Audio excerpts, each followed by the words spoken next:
Do you have any funnel ghosts? Let's see.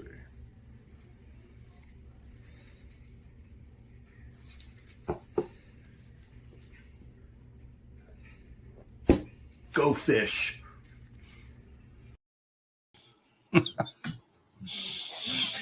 Hey guys, Tim Arnwine here, long-haired ghost hunter, author of Ghost Hunting Getting Started and co-founder of Ghostly Experiences. Welcome to Ghost Hunting Getting Started, episode 2. Now, if you guys are just tuning in, welcome and thank you. I want you guys to meet Sammy. How you doing? All right, cool. Now, tonight we're going to be talking about types of ghosts and orbs. What? Yes? Can I tell you what type of ghost you'll be? Yeah, it's simple. You're going to be special. You're going to be plastique. No, not a French ghost. You're plastic. Sorry. Remember, you're named after the guy who brought you from Amazon. All right? Okay. All right. So types of ghosts, there's 7 of them. Okay. First one is animals. Now, for centuries, there have been reports of animal ghosts. They usually visit their former owners or where they lived or stayed. Now, they bring familiar touches and sounds. Now, over the past few years, people have been putting in Ring cameras and home security camera outside and things like that and in their house. So there's been an uptick of videos of ghost animals. Now, I don't think they just started appearing because there's cameras. Well, to be on camera. I think they've always been there. They're just more cameras. Okay. 2, apparition. Now, apparition is the rarest of manifestations, and 99% of investigators will tell you if you catch an apparition as evidence, that's the Holy Grail. Now, apparitions are ethereal figures. They could be half body, full body, with different levels of transparency. Okay. Now, the most unique apparition I've ever caught was years and years ago. It was I was using a digital camera with a white flash. I caught head and shoulder. That's all there was. Head, shoulder apparition. Okay. Now, when I went back to discuss the findings with the owner, I asked to see a picture of his father. And sure enough, the face shape and hairline matched his father, which was a good confirmation because the reason we got called out was because his daughter was seeing a figure in her room. And Grandpa did pass away in the house 3 years prior. So that was a good catch. Next, ectoplasms. Now, ectoplasms are actually fog or mist. They look like fog or mist. They're actually confused for fog or mist. They're confused also for smoke, your breath in a cold environment, reflections off mirrors, glass, or metal. Now, quick story with a lesson. Always try to debunk. Doing a house way back when, had a digital camera, white flash. Okay. It's a 2-story house. I didn't do the walkthrough. So I went in a couple minutes later, lights out. Okay. So I'm walking upstairs and I'm just shooting pictures above my head, just a chance I catch anything. Got halfway up the stairs. I looked down at my camera in the back of the screen. I went, oh my gosh. And I caught like a 4 to 5 foot mist. And then, I was excited. And Bill came up. Bill did the walkthrough. Bill came up. I go, man, look at this. Isn't this great? And he shook his head and he went, no, man, just keep going. So when I got to the top of the stairs, I realized that the whole wall across from the staircase was actually a recessed closet area. And every door had mirrors. It was folding doors, mirrors. So I went back down, shot some pictures, recreated it. I guess the white flash hit an angle and it just reflected it down. So always debunk, never assume. Okay. Now, your next one is funnel ghosts. Now, funnel ghosts, like on the book cover, that's an example of a funnel ghost. Now, funnel ghosts are a spiral of light. So think about this. If there's a spiral of light, that has to take a lot of energy. So it's sucking a lot of energy around the surrounding air. So funnel ghosts are thought to bring cold spots. Next, interactive. Now, these are the ghosts that will trip your devices, leave EVPs, things like that. They're interacting with you. They're intelligent. You know, if someone's here, can you set off the REM pod? Oh, great. Can you do it again? They're interacting with you. They're intelligent. Next one is poltergeists. Now, poltergeists are known as noisy ghosts. They have an ability. They can cause physical disturbances. In other words, they can move things, make sounds, turn things on and off. Now, they're not doing this because they're evil. Remember last week I told you, the theory is that ghosts want to be recognized. And they may come to you in a dream. And if you blow them off, they may do what I call, kind of push the envelope of their energy to get your attention. So poltergeists maybe have enough energy to make physical disturbances. So they're not evil. They're just trying to get your attention. All right. Now the last one, orbs. Okay. Let's talk about orbs. Orbs are the most common photograph anomaly. They are also the most controversial subject in ghost hunting. Okay. Now, we're not going to solve the orb, debate tonight. We can talk about it, but I don't think we're going to solve it. I just want you to know the basics. So when you're out there investigating and you're reviewing evidence, you know what to look for. Okay. Orbs can be translucent, transparent. Okay. They can be different shapes, sizes, colors. If you catch an orb on video, or maybe you get a call because the client saw orb or a bunch of orbs on their security camera, they can just float by. They go at a high rate of speed, or they could make abrupt turns. Now, false orbs are confused with dust, pollen, insects, water droplets. Now, think about how light dust is. Okay. Now, the dust can be responding to an air current that you would never feel, like someone walking in a room, someone stepping back, putting something down. It's a very light air current because dust is very light. So you may never know why it made the turn. Okay. False orbs are usually very gassy inside. True orbs. Now, true orbs, think of the theory of an orb is it's a ball of energy. So true orbs will emit their own light. Okay. False orbs are gases. True orbs will emit light, their own light, like energy. Okay.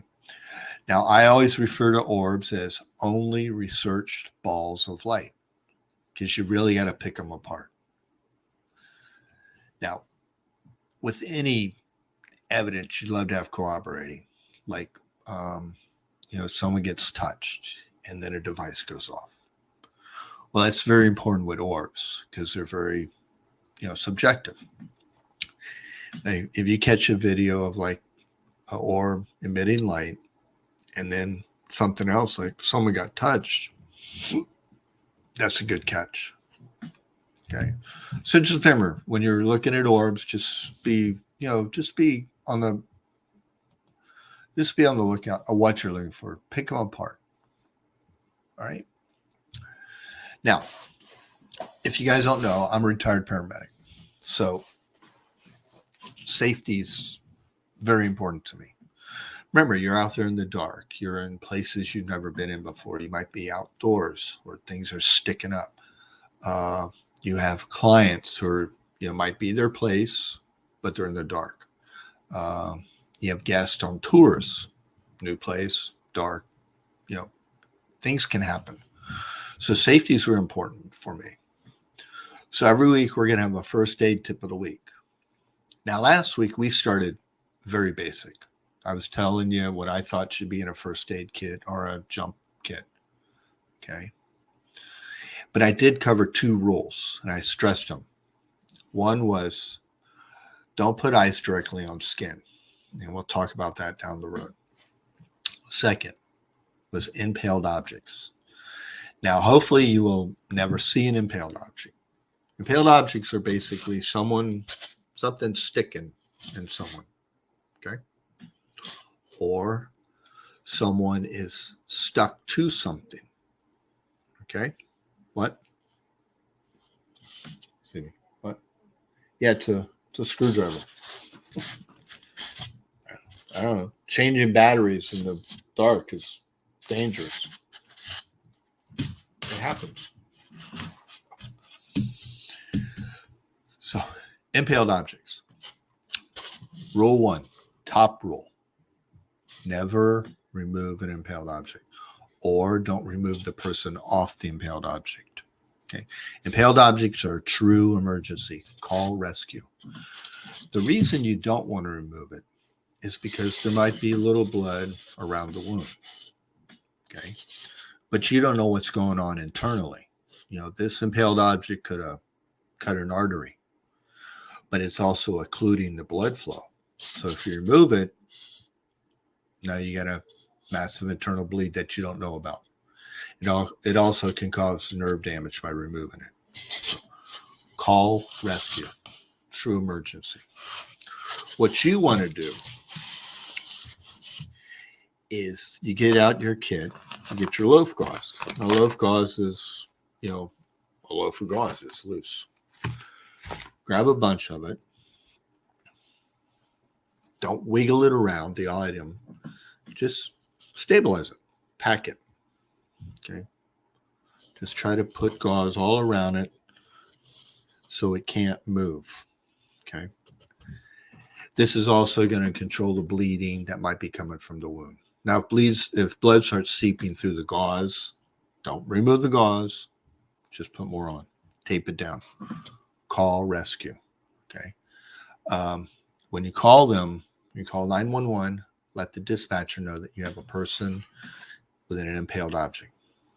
Okay. So it's a very simple procedure, but it's extremely important that you know the rule.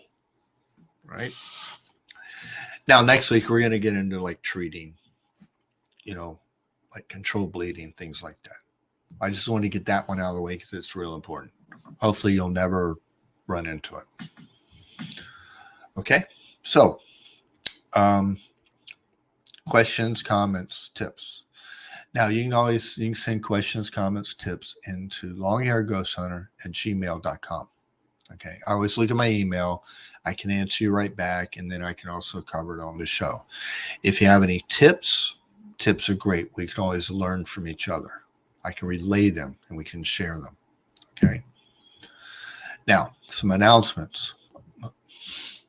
What? Oh, you have an announcement. Okay. Cool. What's your announcement? You're writing a book. All right. Congratulations. What's the name of this book? No. I think you have to retitle it Getting Ahead in Life. Ahead.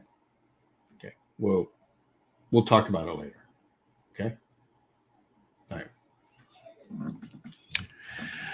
All right. So as you can see on the banner below, I can be found in all these social networks, longhairghosthunter.com, longhairghosthunter@gmail.com, Longhair Ghost Hunter, YouTube, Facebook, Instagram, and ghostlyexperiences.net. So some announcements coming up. July 6th, I'm humbled and honored. I've been chosen to be a featured author for a new magazine. Well, new this year. It's called American Paranormal. It's a cool magazine. Kim and her staff have done a really great job. It covers all aspects of paranormal. It has some great articles, great features. So check it out, American Paranormal. Okay. Now, July 9th, we're going to do our Ghostly Experiences Paranormal Boot Camp at History Fort Lauderdale. Okay. Now, if you're in town or you lived in South Florida and you want to come attend that, go to ghostlyexperiences.net. Okay. Schedule for the whole year is there. So if you want to plan ahead or if you're in town, something like that. What we do is we give like an hour-long class. We talk about finding investigations, conducting them, things like that. And then we talk about the tools. But at the end of the class, we break right into an actual investigation. We call it Learn It, Then Do It. Okay. We're at the historical location that I've done dozens of times. I know it's active. So if you want to take part in that, ghostlyexperiences.net. If you live in South Florida and you think you have activity in your house business, reach out. Long Hair Ghost Hunter, Gmail. Never charge for investigations. We're just there to find some answers to your concerns. Okay? Now, remember, 9:45 tonight, I will go on Long Hair Ghost Hunter YouTube, where I'll be live and we'll be able to send in comments, tips, questions, and we'll be able to go back and forth. Okay, it'll be an interactive session. Okay, 9:45. So remember, every Wednesday night, air an episode. Like my YouTube, please, Long Hair Ghost Hunter.